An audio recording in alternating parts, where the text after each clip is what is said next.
Welcome back. In this week's real estate report, a home buying frenzy is pushing up home prices to a 15-year high, at least nationally, according to the latest reading from the S&P CoreLogic Case-Shiller home price index. And some buyers with less cash to work with might be weighing putting less money down or opting for a no closing cost mortgage, which can carry larger fees over the life of that mortgage. And here to break that down for us is LendingTree Chief Economist Tendayi Kapfidze. And Tendayi, I mean, when we look at it, I guess the first question for buyers out there trying to weigh this would be how much closing costs tend to run you, and whether or not it seems to be the smarter decision over the course of how long they plan to live in the home. So what do you know?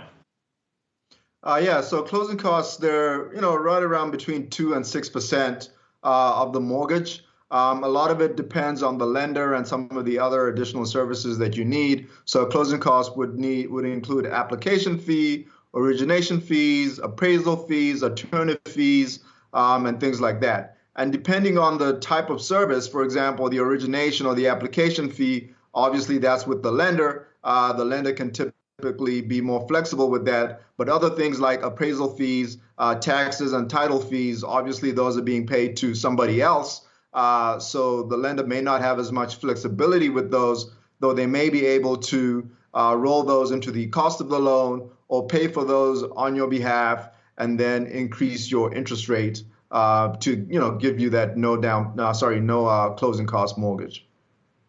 Tendayi, when you look at real estate as a whole, we've seen so many different facets of it move aggressively to try and ride the wave of just the red hot housing market. But I wonder how aggressively lenders have been in offering up some of these no closing cost mortgages. What have you seen in terms of how many buyers are actually increasingly pushing for that option? They're actually not that common. It's, a lot of lenders do offer them. But they're not that common.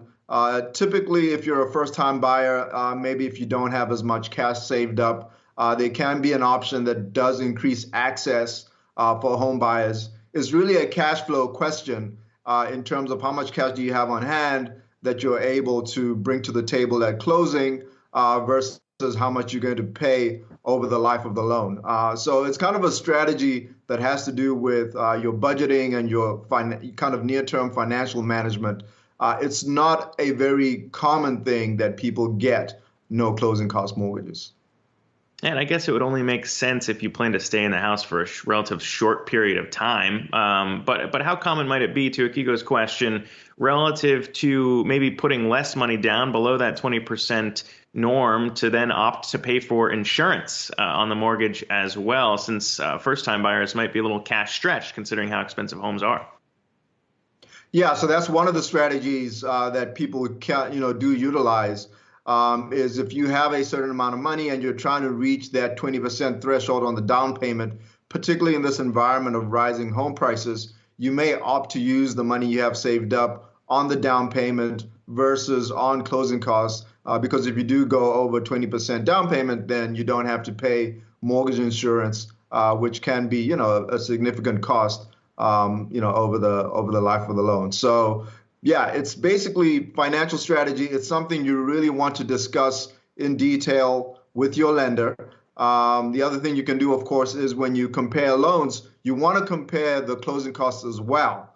People often look at loans and they kind of see, what's my interest rate, what's my down payment. But yeah, definitely shop around for closing costs as well, because these fees do vary from different providers.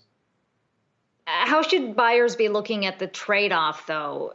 To Zack's point, is it about how long you see yourself in that house, whether it's just an investment? I mean, if the trade-off is higher rates, how do buyers look at the ratio? I think there's, you can obviously, time into, how long do I plan on staying in this house? Most people are very bad at estimating how long they're going to stay in a house. So I wouldn't use that as a key decision point. I think it's really just a cash flow question. If you're looking at your cash on hand and you're saying that, my cash on hand is not sufficient for me to, complete this transaction, then maybe you want to work with your lender to see if they can kind of meet maybe some of those closing costs, maybe roll some of those into the loan. It's really, to me, strictly a cash flow decision. These timing decisions they get very difficult because you're trying to figure out something that's going to happen in the future. Whereas your cash flow, you're looking at it right now, you're looking at the fees right now. So those are things that are much easier to compare and get your head around.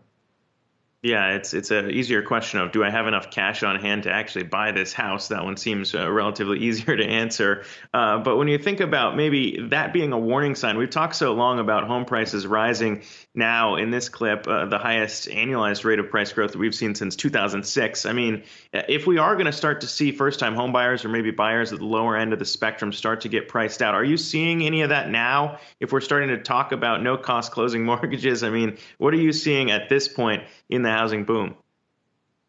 Well, it's not even just at this point. Over the past several years, pretty much since the end of the last housing crash, it's been really difficult for homeowners to get into homes at the lower end of the price point. The supply there has been tighter than at the higher end. And of course, with rising home prices now, that makes it even more difficult. So I think, there's some initiatives with the new administration. They want to do some down payment assistance for, prospective new home buyers, additional educational programs, and so on and so forth to kind of help people get into these homes. But really, the solution to this ultimately has to be a solution on the supply side. And, that is, very challenging in terms of new supply. A lot of it has to do with regulations around single family zoning, which restricts multifamily and more dense building, which typically can afford low entry level buyers more opportunities.